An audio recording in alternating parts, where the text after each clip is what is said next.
What's up guys, and welcome back to another episode of the Realistic Career Mode. It's episode number 18.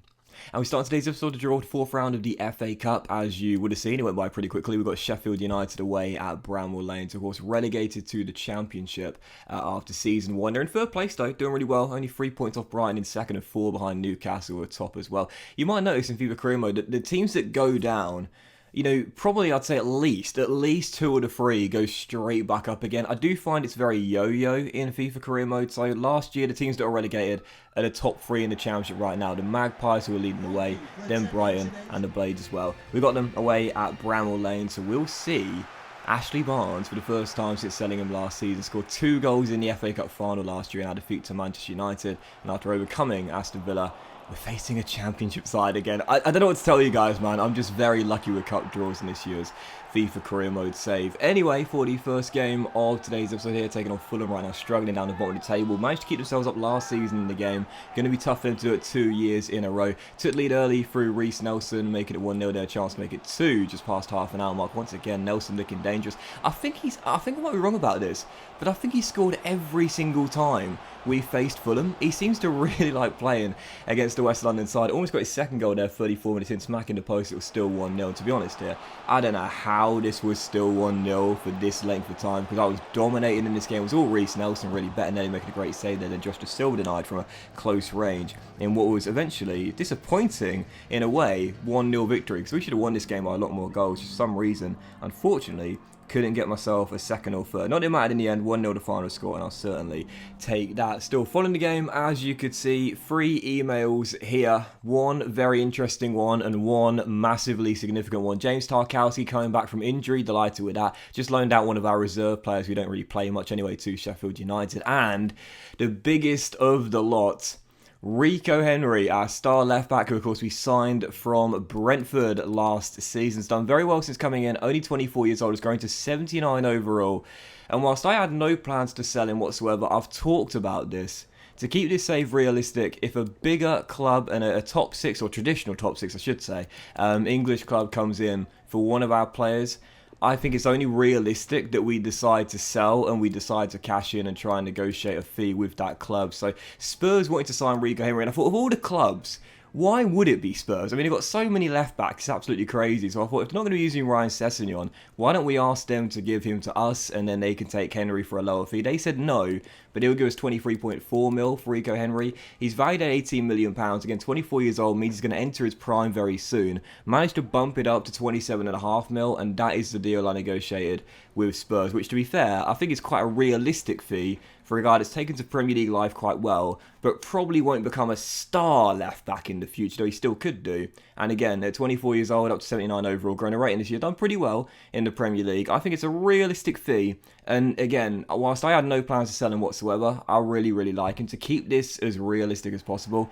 I feel like we need to do this, you know. Like, if a club comes knocking for one of our decent young players, and they're a bigger club than us, and they're in a European competition, you know, I think it's only fair that we let them go and don't stand in their way. Because in real life, that's what you'd expect to see, right? So yeah, Rico Henry looks as though he's on the way to North London for £27.5 million. Again, a decent fee for the 24-year-old. Had no plans to sell him, but I think it's fair, and I think it's realistic as well. Still, with the second game of today's episode here, Liverpool away, Anfield. It was in midweek before the game against Sheffield United in the FA Cup fourth round, so I fielded a rotated side for the game. To be fair, didn't put up a bad fight in this one, although I'm still waiting for this guy to scratch this season. He's come back from the ACL, and man, that ACL has ruined him completely, man. He's been completely ruined by the ACL. Hasn't scored a goal since then. He's down to 75 overall. He's decreased, I think, 2 or possibly 3 ratings after his red-hot start to last season. Chris Wood still searching for that first goal of the season, and unfortunately a 2-0 loss. Divock Origi bags the second in stoppage time. Not the most important late goal he scored for Liverpool, but one of the most wildly celebrated there. 2-0 the final score in a disappointing defeat at Anfield, but to be expected, to be fair. Didn't think we'd get anything from that game anyway. And also following the game as well, Robbie Brady wanted by Ajax. Mentioned before, like, I'm totally fine selling players that are in their 30s now. Brady is 30, and whilst due to McNeil's injury, he has come in and played quite a lot of minutes this season. Not done too badly. I just can't see Robbie Brady lining up for Ajax. I mean, you know, it's not beyond the realms of possibility, but it is extremely unlikely. It's like me getting married at 30. Like, it's definitely possible. Like, it could happen, but time's running out. It's very unlikely. So of course he rejected that bid there. If an English club or a I don't know, maybe a championship side. I mean, that would be England, but still, like a Premier League, lower half Premier League side or championship side put a bid in. Definitely considering accepting it, but right now I just can't imagine him going to I don't even know, Getafe, for example. So of course we decided to reject that bid there. And for the third game of today's episode, it was indeed the Blades away at Brownlow Lane. I thought this was a really cool sequence as well, that I wanted to show you the whole package without any interruptions or edits. Ashley Barnes taking us on after we sold him last season, hits the post early, and then at the other end we go on the break and Callum Wilson makes it 1-0. I thought that was a really good sign of progression there on the screen right away. You see Barnes, our old striker, in the post, and our new striker giving us the lead. That's the difference. They're fine margins. There's not much difference in their ability in terms of their overall rating. I think there's only 3 ratings between them, but that's the difference right there. Making progression, Callum Wilson gives us the lead after Barnes hit the post earlier, as it was still 1-0. And this is another game, just like the Fulham game, really, where there were quite a lot of chances. Both teams had really, really good opportunities, but for some reason the finishing touch just wasn't there. We hit the post late on through Reece Nelson, and oh my goodness gracious me, once again the woodworker out for the 3rd time in the game, 2nd time for the championship side as well. But you might have noticed it, Nick Pope got fingertips on that, and I am not over exaggerating it. Nick Pope is one of the best goalkeepers I've used in FIFA 21. The man is insane, man. His shot stopping ability is incredible as we make it through to the 5th round of the cup. And directly after that, we saw that Rico Henry just played his last game for the club. The move was made permanent, 27.5 mil, and he is on his way to Spurs. So farewell to Rico. Massive club record fee. Overtakes Michael Keane as the most expensive departure from the club. And again, I didn't want to sell him, but I think realistically it was the right thing to do. But with the Spurs team though, now with the left backs that they have got, as Dwight McNeil is coming back here, and once again I talked about the idea of a player going abroad. I can't see Dwight McNeil going to Valencia, so the fee is really good, 29.9 mil, but again, they're a much bigger side than us, but I just can't see it happening in real life. But yeah, the left backs that Spurs have got now, they've got 6 of them. They've got Kirkin, Dennis Shirkin, the young man. They've got Sergio Aguero. Danny Rose is still there, for what reason I don't even know. Ryan Sessegnon is still there as well. Ben Davis too. They've got 6 left backs, or if you count Sessegnon as a left back, then there would be 6 because he's a left wing back who can play further forward. But 6 left backs / left wing backs in their team.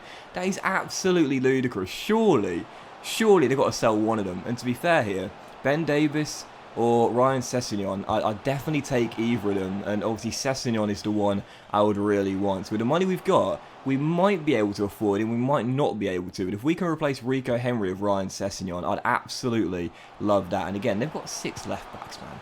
They don't need that many. That's ridiculous. But so with the final game of today's episode, 4th and final one here, Manchester City taking us on here at Turf Moor. Really, really good start to the game. Both teams really going at it early. Lorenzo Insigne hit the post for Man City after we tested the goalkeeper early, but we would take the lead through Dwight McNeil. First game back from injury, what does he do? Bangs in the opening goal of the game, makes it 1-0, and then 58 minutes in, this is a really nice little incisive build-up, just on the edge and then inside the area, as Conley makes it 2. I mentioned before, I am starting to score a few more better team goals in this year's FIFA. It can be hard to do at times, because I've mentioned before, it's kind of ironic how EA wanted to slow the pace of the game down and make it more technical based, and yet still the most OP and common way to score goals is on the counter. It's a bit silly, but either way, Conley makes it 2, and I was thinking, oh yeah, baby, first scalp against Man City, it's definitely happening. This is going to be a huge 3 points in our quest for a top 7 place. But directly after Conley got the second goal, Sergio Aguero, as we know now, going to Barcelona. Question for you guys, will he still be able to do it at his age? Will he be able to bring some glory days back to Barcelona? Let me know in the comments. Aguero going to Barca. Excited though to see him link up with Lionel Messi at club level after doing it on the international stage for Argentina, but he makes it 2-1, and then later on in the game, I talked about this before, he's got a great story. Riyad Mahrez going from Leicester to Manchester City, bangs in the second goal, Man City level it, 2-2 the final score at Turf Moor. So that was so frustrating as well, because at the start of the game, I would have taken a point every day of the week. A draw against Man City, definitely, was throw away 2-goal lead against Man City. Yes, put us on under a lot of pressure, but that was so frustrating, man. And again, I mentioned before, sometimes my defending is quite watertight. Sometimes I just get sliced open so easy. So 2-2, disappointing draw, and that does mean as well, with 13 games to go, Yeah, I don't know if we're going to do it now. With 10 points off Chelsea in 5th. It's definitely still possible. 7th and 6th, still possible. Even 5th, really. But it's going to be very hard to do if we are to break into a Europa League spot. But that was this episode of Realistic CM, guys. Big thank you for watching. If you enjoyed it, if you had, then please do drop a like. Much love to you all. Have a fantastic day. And I'll see you for the next episode of the Realistic CM featuring Transfer Deadline Day as we go hunting for a new left back very soon.